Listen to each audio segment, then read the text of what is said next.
What if I told you that there is ways to make your life easier as a filmmaker? The life of the filmmaker can be rough at some points. You gotta wake up at 6 in the morning to get to set, you gotta stay there for 15 hours. During that 15 hours, you gotta haul gear around. It's grueling. So here's 3 tips to make your life a little bit easier as a filmmaker. Let's get started. Now, I've been in the industry for about 5 years now, and I've worked on a lot of sets, but recently I worked on a set with a guy that showed me really simple ways to make my life easier. And these are things you may already know, but to me, I hadn't been putting them to practice, and once I started actually using them, I went, oh my God, why didn't I start doing this sooner? The first thing I did was I bought a filmmaking specific cart. Now, if you've ever worked on set before, you know one of the biggest struggles is hauling gear. I mean, sometimes you're working with really heavy lights or big camera rigs. It's tough to just move around by hand.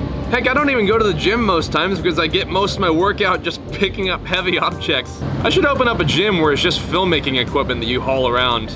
I'm gonna call it Ripped Grips. Never mind. Now, the cart that I use is the Rock and Roller Multi-Cart, which is really easy to use, really portable, and really strong. This thing can fit everything that you need on set. Stingers, your camera, your lighting rigs, your C-stands, just about anything you think of, you can put it on this cart and have it in one place. If your shoot is moving from location to location, this thing is a lifesaver because it helps you save your time and energy for the shoot and not for just picking up heavy things and moving them to the other place. So if you're looking to save your strength on set, I recommend buying this cart to take away the hassle of having to haul gear. Filmmaking tip number 2.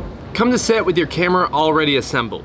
Now, if you're trying to save time, coming to set with your camera already assembled really takes away a big chunk of time during your setup process. For me, my camera assembly takes usually about 15 to 20 minutes, which is time that I could have been using to do something a lot more productive. You want to be able to walk directly on set, shake the hand of the person you're working for, and have your camera in hand, ready to shoot right then. I usually get a lot of pre-shoot jitters because I'm nervous about getting on set and how long it's gonna take me to get ready, but whenever you minimize a lot of those things that you have to do whenever you get to set, it kind of takes away that stress and lets you go into the day very, zen.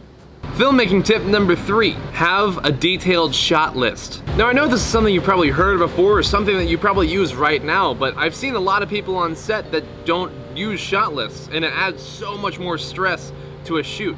Organization is key to a stress-free shoot, and whenever you take away that, unknowingness of what shots you need to get that day, it really takes away the stress of the shoot. So all you gotta do is just sit down with your script, take out a notepad, make yourself a nice cup of tea, relax, and just get it done. Write down every single shot that you think you might need, and even shots that you think you don't need. Whenever you're sitting down with your script, it's a lot easier to visualize the shots that you want to get instead of trying to scramble once you get to set. Now, whenever you get to set, you have a detailed list of things that you can check off immediately after you get that shot. And once you finish that list, you're done for the day. It's so much more relieving than leaving set thinking, oh my God, did I get that shot? Because you did, you wrote it down. So I hope you use these tips to stay stress-free on set and save you time and energy and become the cool, calm, collected filmmaker that I know you want to be. My name is Robbie Janae with Shutterstock.com, and we'll see you next time.